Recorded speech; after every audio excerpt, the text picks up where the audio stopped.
গোরক্ষা বাহিনী তাণ্ডব চালাচ্ছে পশ্চিমবাংলায়, অনেক অভিযোগ করছে, কি বলবেন? প্রথমত ওই জায়গায় আমি থাকলে আমি গরুর মাংস খাই, তো আমি সব মাংসই খাই, মানুষের বাদ দিয়ে বাকি সব মাংসই খাই।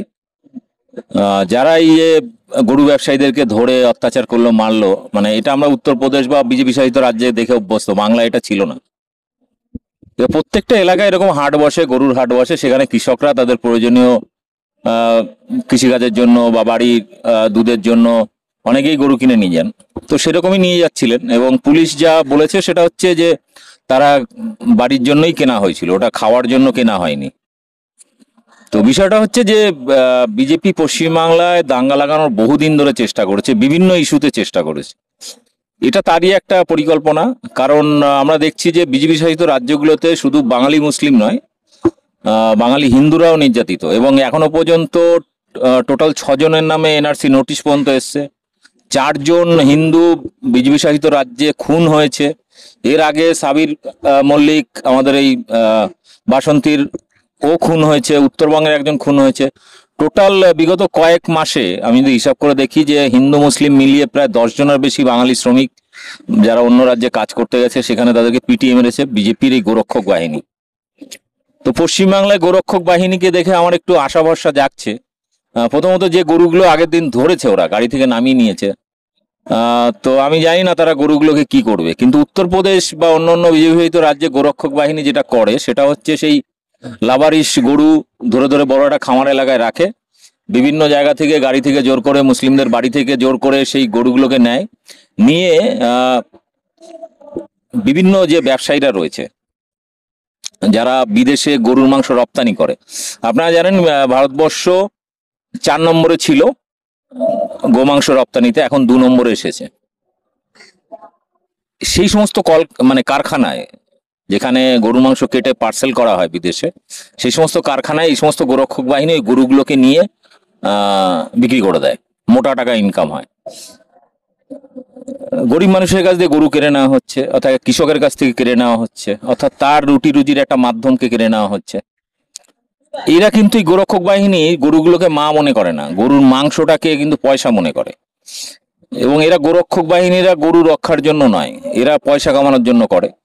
এই যে যারা ধরুন দুর্গাপুরে যে ঘটনা ঘটলো, যে গরুগুলো নিয়েছে, এরা বাড়িতে গিয়েও লালন পালন করবে না, কারণ এরা নিজের মাকেই মা মনে করে না। আচ্ছা, আমি এটা কমন সেন্স, গরুর যে বাচ্চা বাছুর সে কি খায়? মায়ের দুধ খায়, গরুর দুধ খায়। কিন্তু এই বিজেপি আরএসএস এর গোরক্ষক বাহিনী বা বিজেপি আরএসএস এর অন্ধভক্তরা এরা বলে গোমূত্র গোবর খুব পবিত্র জিনিস, ওরা সেগুলো খায় এবং খেতে বলে। আচ্ছা, ওর নিজের মা যে জন্ম দিয়েছে তার কি গুমুত খায় ওরা? এটা আমার কাছে একটা প্রশ্ন, বড় প্রশ্ন। খায় না, কারণ ওর মাকে বিক্রি করলে তো পয়সা পাবে না, ওর মাকে ওরা বৃদ্ধাশ্রমে রেখে দেয়। কিন্তু গরু তো অর্থ করি, ওই জন্য গরুকে নিয়ে এরা রাজনীতিটা করে, কারণ গরুটাকে নিয়ে ওরা বাড়িতে লালন পালনও করে না। কোনো বিজেপি নেতার বাড়িতে গরু লালন পালন করতে দেখবেন না, গরুগুলোকে ধরবে, বিক্রি করবে কারখানায়। আর দুঃখের বিষয়, ভারতে যারা গরুর ব্যবসা করে, গরুর মাংস বিদেশে রপ্তানি করে, প্রথম 10টা কোম্পানি সবই কিন্তু বিজেপিকে ডোনেশন দেয়, সবগুলো হিন্দু কোম্পানি। অর্থাৎ ওপরে ওপরে গরুর ভক্তি দেখায়, কিন্তু আদতে এরা হচ্ছে সব গরু ব্যবসায়ী, এরা গোরক্ষক নয়, এরা হচ্ছে গরু ব্যবসায়ী। এবং সেই কারণে ভারতবর্ষ এখন গরুর মাংস রপ্তানিতে 2 নম্বরে চলে এসেছে, অস্ট্রেলিয়ার পরে ভারতবর্ষ। আমরা দেখি যারা মেন কালপিট, যে বলছিল জয় শ্রীরাম বলো জয় শ্রীরাম বলো, তাকে এখনো গ্রেফতার করা। আচ্ছা, জয় শ্রীরাম বলে গরু রক্ষা করতে নেমেছে। তো আমি তো মহাভারতে কোথাও দেখলাম না, সরি রামায়ণে কোথাও দেখলাম না যে রাম গরু লালন পালন করেনি, বরং জঙ্গলে গিয়ে সীতা হরিণের মাংস খেতে চেয়েছে, একটা নিরীহ হরিণকে মেরে ফেলেছিল রাম, সীতা হরিণের মাংস খাবে বলে। কারণ জঙ্গলে অতদিন ধরে ফলমূল খেয়ে কি আর ভালো লাগে? আমরা বাড়িতে কি ওই সপ্তাহে একদিন মাংস রান্না করে খাই। তো সীতারও ইচ্ছা হয়েছিল। তো রামকে কোনোদিন গো পালন করতে দেখিনি, বা 14 বছর বনবাসে ছিলেন, তো তখন তো গরু পালন করতে পারতেন, গরুর দুধ খাওয়াতে পারতেন সীতাকে বা নিজেরা। তো সেগুলো তো কোনো দেখিনি, রামায়ণে কোথাও নেই।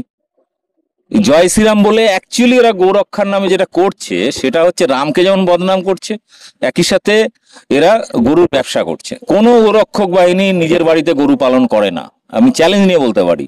এরা গরুকে ভালোবাসে না, ও ভালোবাসা শুধুমাত্র মুসলিমদের টর্চার করা, তাদের অর্থকরী যে সম্পদ একটা গরু বা কৃষকদের কাছে রয়েছে, সেটা জোর করে কেড়ে নিয়ে এরা বড় বড় ফ্যাক্টরিতে বিক্রি করে দেয়, যারা গরুর মাংস প্রসেসিং করে প্যাকেট করে বিদেশে রপ্তানি করে।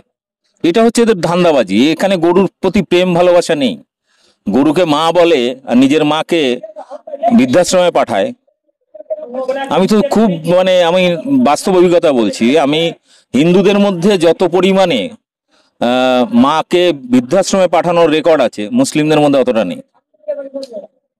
এটা যদি আপনার সার্ভে করে দেখেন, অধিকাংশ বৃদ্ধাশ্রমে ঘুরে দেখবেন প্রায় 90% বেশি সব হিন্দু। আবার তারা ফেসবুকে গৌ রক্ষার নামে আওয়াজ তুলছে। অর্থাৎ এরা হচ্ছে একটা নোংরা সাম্প্রদায়িক রাজনীতি করা এবং গরু বিক্রি করে টাকা কামানোর ধান্দা। দাড়িটুকু দেখলে জয় শ্রীরাম বলতে হয় কেন? মসজিদ দেখলে জয় শ্রীরাম বলতে হয়। আমার মনে হচ্ছে অ্যাকচুয়ালি কি হয়েছে না, ওদের হিন্দু কম পড়ে গেছে, ভারতবর্ষে হিন্দু কম পড়ে গেছে, ওই জন্য জোর করে মুসলিমদেরকে দিয়ে জয় শ্রীরাম বলাচ্ছে, ভাবছে যে আর একটা মেম্বার বাড়াবো। হিন্দু কি কম পড়েছে? 140 কোটির দেশ, 110 কোটি হিন্দু। তুই বাকি সবাইকে জয় শ্রীরাম বলা, হিন্দুদের ধরে ধরে কে বারণ করেছে? মুসলিমদের কেন? মুসলিমরা তো এক আল্লাহ বিশ্বাস করে, তাদের অত দেবদেবী নেই, অত খিচুড়ির মতো 33 কোটি দেব দেবতা নেই। ওই একজনকে নিয়ে ওরা শান্তিতে আছে, ওদেরকে কেন জোর করে আবার রামকে ডাকাতে হচ্ছে? তার মানে তোদের হিন্দু কম পড়েছে, হিন্দুরা তোদের কথা শুনছে না। এই জয় শ্রীরাম স্লোগান হিন্দুরা দিচ্ছে না, সেই কারণে তোরা কি করছিস, অন্য কমিউনিটির মানুষকে তোরা জয় শ্রীরাম বলাচ্ছিস। এগুলো সব ধান্দাবাজি। এগুলো এদের একটাই ওষুধ, সে হচ্ছে গণক্যালপল। ধরে ধরে কানের গোড়ায় ভালো করে বাটাম দিতে পারলে এদের এই সমস্ত বান্দরামি নোংরামি ছুটে যাবে। আর পশ্চিমবাংলায় যেটা করতে চাইছে, দুর্গাপুরে যেটা হলো, এর একটাই ওষুধ, এদেরকে রাস্তাঘাটে যেখানেই পাবেন গণক্যালপল দেবেন, বাটাম দেবেন, দেখবেন সব বান্দরামি ছুটে গেছে।